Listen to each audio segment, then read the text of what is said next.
That night's events are mysterious and make no sense. Today, we delve into a chilling case of an entire family's disappearance, a scenario that transforms a personal tragedy into a communal nightmare. Imagine the profound distress when not just one person, but a whole family vanishes, parents and children alike. The impact on their loved ones is beyond words, particularly when children are involved, whose innocence makes the situation even more heart-wrenching. This tragic story unfolded in the autumn of 2013 in Deltona, Florida. It involved Yesenia Suarez, a 28-year-old mother, and her two children, 9-year-old Thalia and 8-year-old Michael Otto. Their sudden disappearance triggered an immediate and intensive investigation by local law enforcement. The mystery began on the night of October 22nd, extending into the early hours of October 23rd, leaving behind a trail of questions that baffled even the most experienced investigators. The following morning, a disturbing silence replaced what was usually a routine daily phone call. Yesenia had a habit of calling her mother, Felicita Perez, every day between 8:30 and 9:00. However, on this particular day, the call never came. Concerned by this unusual break in routine, Felicita attempted to reach her daughter repeatedly over the next 2 hours, only to find her phone turned off.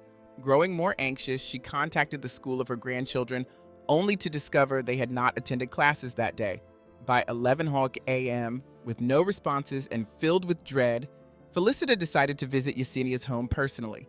Finding the house unresponsive to her knocks, Felicita's worry escalated to fear, prompting her to call the police. Her persuasive and urgent appeal led the officers to take swift action.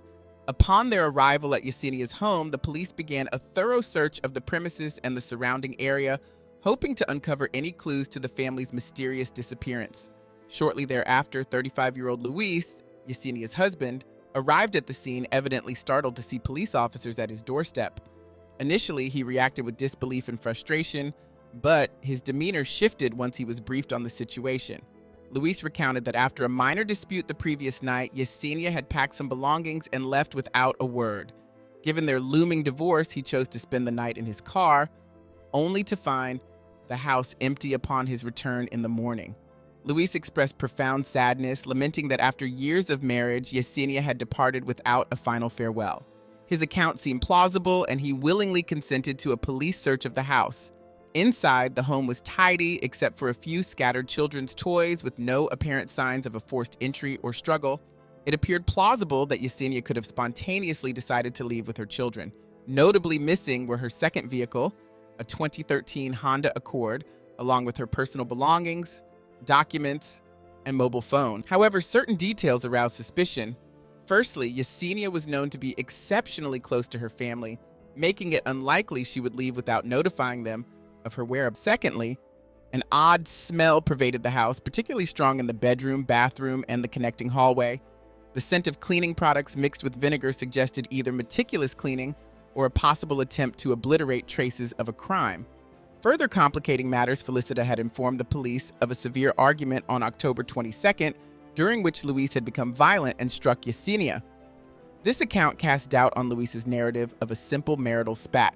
Additionally, neighbors, drawn by the police presence, reported hearing unusual noises from the house around 2 a.m. that night. While some dismissed it as typical teenage ruckus common in the area, they described hearing sounds that could have been screams, adding another layer of mystery to the investigation. It was only upon the arrival of the police that the gravity of the situation became evident. The investigation soon uncovered the full extent of the turmoil within the family.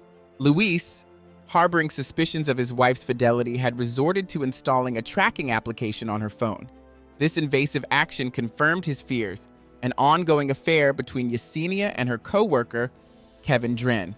On October 22nd, overwhelmed by jealousy and anger, Luis confronted Yesenia at her workplace.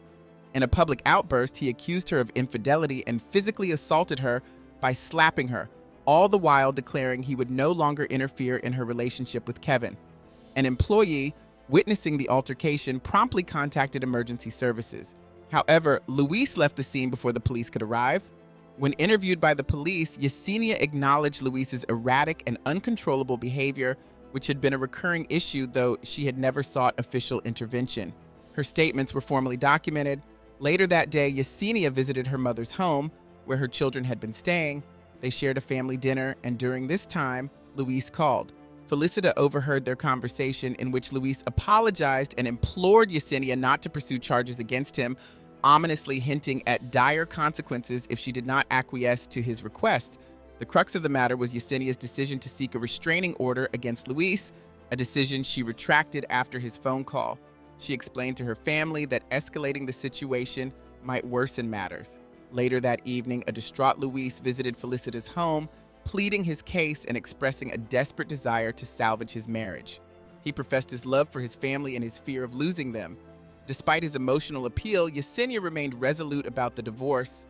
After his departure, intending to give Luis time to accept the impending changes, Yesenia planned to stay at her parental home for the night. However, after the confrontation, she ultimately decided to take the children and return to her own home, perhaps in a bid to restore some normalcy for her family. Tragically, that was the final occasion Yesenia's mother saw her daughter and grandchildren. The prior day's confrontation at Suarez's office, combined with her subsequent disappearance, provided the police with sufficient grounds to arrest Luis.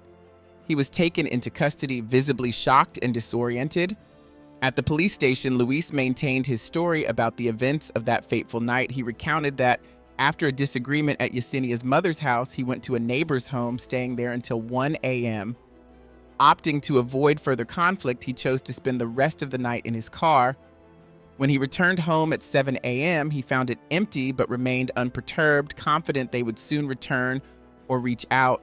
He suggested that Yesenia was not the type to keep others regularly informed, describing their current predicament as a bizarre coincidence. Reflecting on their relationship, Yesenia and Luis first crossed paths in 2009 at a street festival where mutual attraction quickly led to romance. However, the relationship was fraught with discord.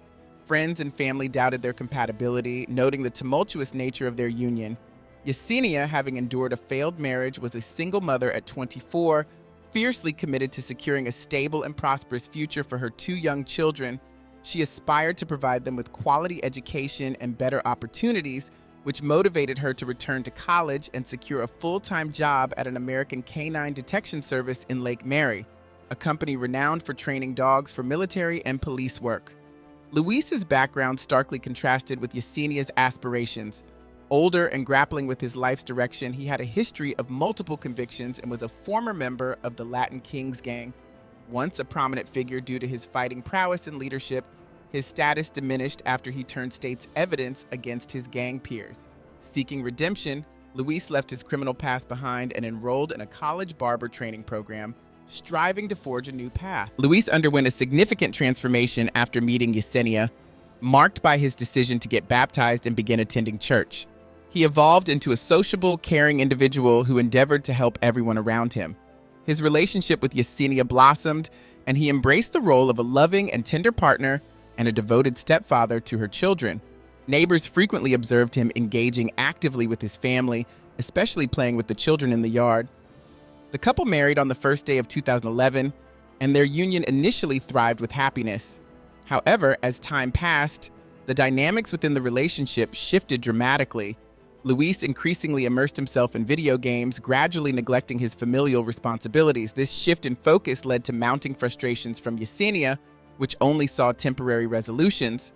Felicita, living just a few blocks away, was a frequent visitor and was intimately familiar with the ongoing tensions in her daughter's household. As Luis became more disconnected from the family's needs, the household's atmosphere grew strained, culminating in a severe incident where Luis physically attacked Yesenia. Following this episode, their marriage began to deteriorate rapidly. After Luis's arrest, detectives expanded their investigation to include interviews with relatives, friends, and Yesenia's lover, Kevin.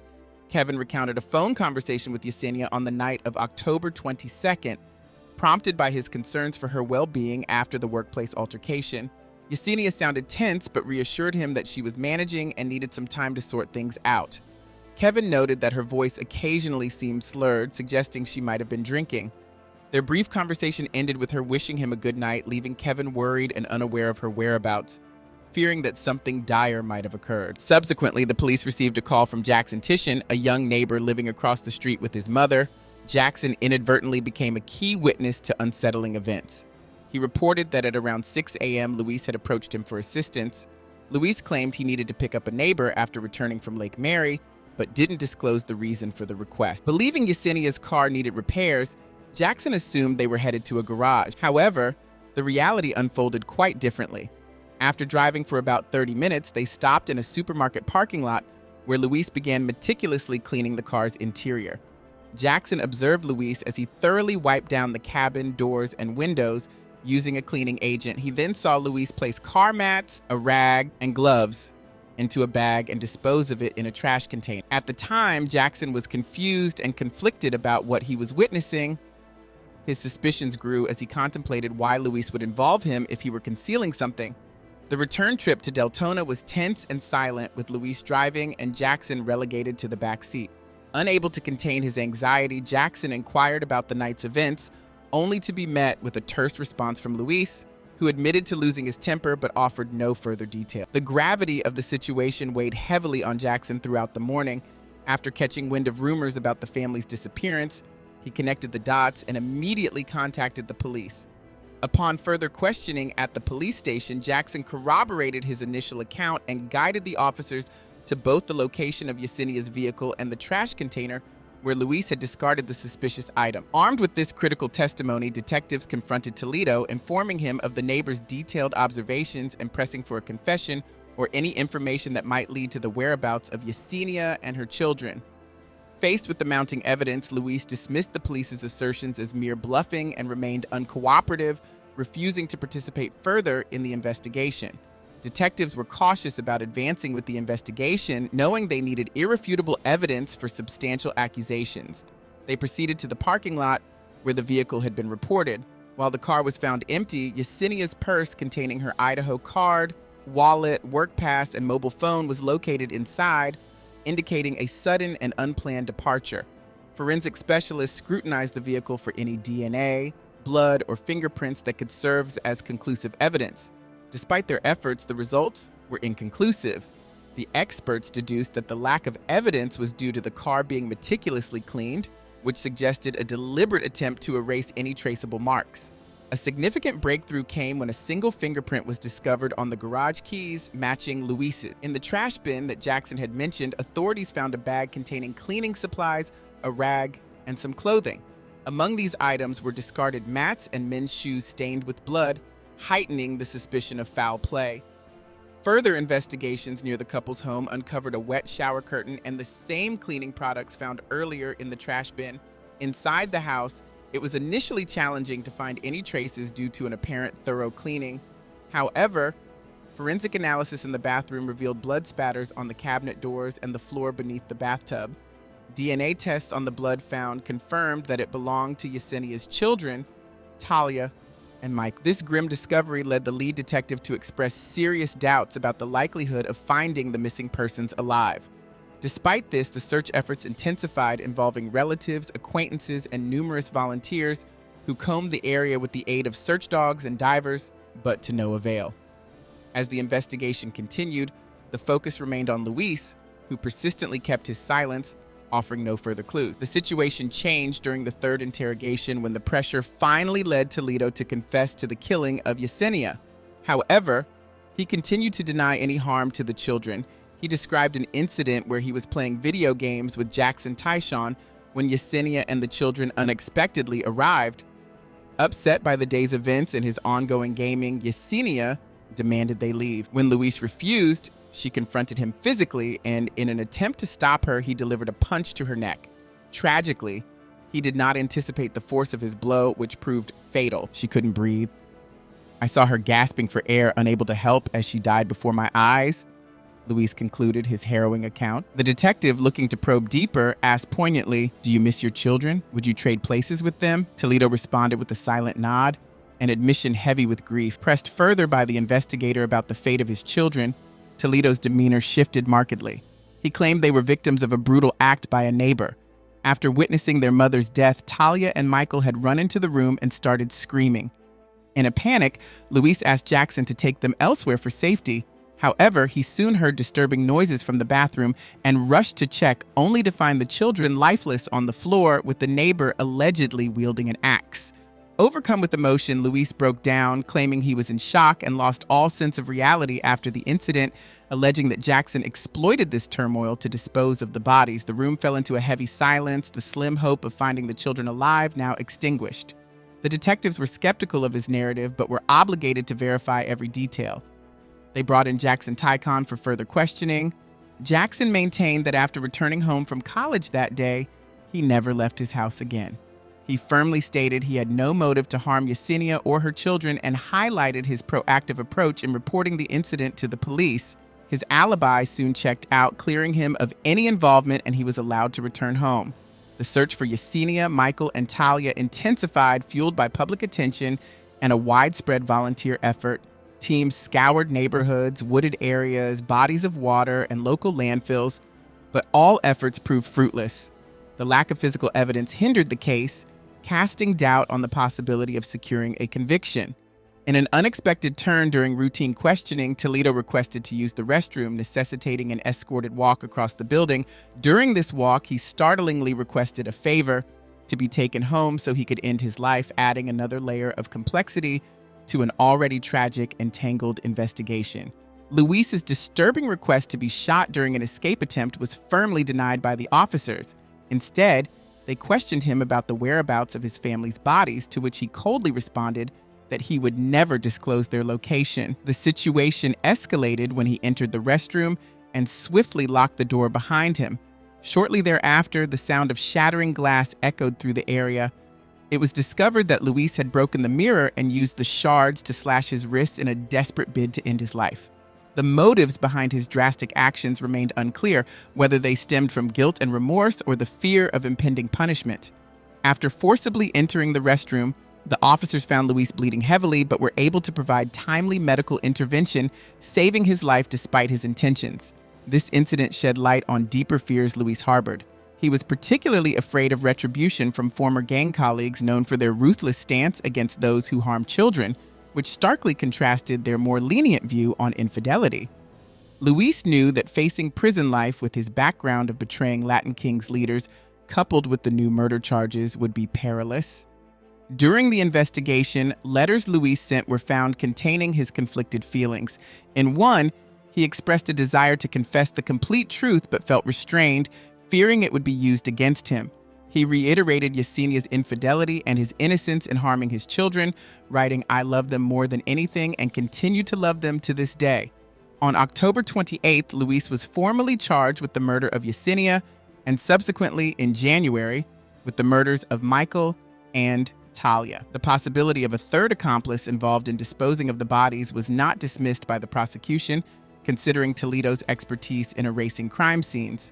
The trial, held in 2017, saw the prosecution argue that Luis committed the murders out of jealousy, painting a grim picture of a man overwhelmed by betrayal and loss, whose actions led to a tragic conclusion. The courtroom awaited the final judgment, hoping for justice for the lives brutally taken. Despite vehemently denying any role in the deaths of Talia and Michael, Luis Toledo concocted a fantastical narrative involving a neighbor to explain their tragic end. At the trial, his sister-in-law, Kimberly Lasanta, stood against him, testifying for the prosecution. She recounted how Luis's threats were so severe that she had been compelled to obtain a restraining order against him. Kimberly presented evidence of text messages where Luis threatened to take the children away and to send someone to harm her, substantiating her ongoing fear of him. The defense strategy included an attempt to cast suspicion on Jackson Tycon, involving him in a lie detector test and conducting searches of his residence and vehicle. However, these efforts bore no fruit, as nothing incriminating was discovered against Jackson. On the day of the trial, Luis's demeanor was notably erratic and tense, a state that Jackson observed but could not fully grasp the gravity of, unaware of the severity of the unfolding events. The emotional weight of the trial was palpable, with Felicita and the children's biological father present in the courtroom alongside other grieving relatives who appeared on the brink of confronting Toledo directly. After 7 hours of intense deliberation, the jury returned a verdict of guilty, convicting Luis of second-degree murder for Yesenia's death and first-degree murder for the deaths of Talia and Michael. Luis was sentenced to 3 consecutive life terms without the possibility of parole. Interestingly, he had earlier expressed a preference for the death penalty, citing the isolation of death row as protection from potential retaliation by former gang associates aware of the bounty on his head. The trial concluded with a strong consensus among everyone but the defense that Toledo felt no true remorse for his actions. His concerns were primarily for his own safety post-conviction. The verdict brought some measure of solace to the victims' relatives. Regarding the aftermath, Yesenia and her children were known to be active in their local Spanish-speaking Seventh-day Adventist church community. Yesenia was also an accomplished student at Rollins College, poised to graduate with honors in human resources management in spring 2014. Tragically, she never saw her graduation day. The college posthumously awarded her the degree. As of April 2024, Toledo continues to serve his life sentences, still maintaining his innocence regarding the fate of Talia and Michael, and cryptically suggesting in prison correspondence that he sent 3 boxes, hinting at an unresolved aspect of the tragic saga. Luis Toledo's cryptic message from prison included references to 1 large package and 2 smaller ones that reached their intended destinations. He stated that while he cared about what happened to him next, he maintained his innocence concerning the charges laid against him. This could be interpreted as an attempt to communicate to those he knew that his conscience was clear and that he did not deserve the punishment he received. However, the weight of the evidence was decidedly against him. His criminal record, which included serving 4 years for charges of burglary, robbery, and kidnapping, significantly undermined any claims of innocence. It is a known pattern that individuals who have previously engaged in criminal activities often struggle to completely disengage from such behaviors. Thank you for tuning into this episode. Don't forget to subscribe to my channel for more gripping and shocking stories like this one. Your support helps us continue to uncover and share these compelling narratives. Stay tuned for more.